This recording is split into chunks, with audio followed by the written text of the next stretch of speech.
Now, how can you delete hidden APK files in your Android? So, as you may know, you might have some files stored on your phone, which might be as well of the APK file type. And how can you get rid of those, right?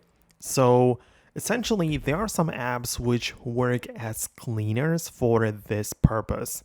The one which I like to use, and I would recommend to you as well, is called SD Maid.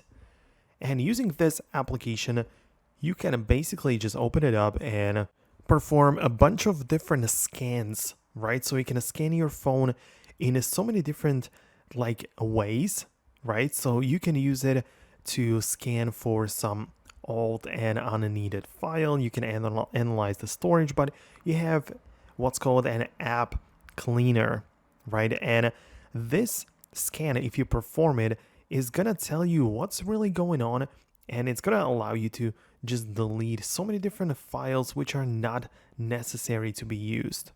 So that is very useful. Obviously, as you already use the app, you can just delete the duplicates and find some files which are no longer necessary. You can clean the system using the system cleaner, because there are so many different things which you may not need anymore, and essentially using such tools you can get rid of them very easily.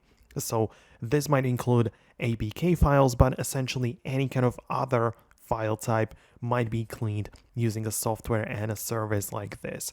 So let me know below in the comments if you managed to do it and if you are happy with the result.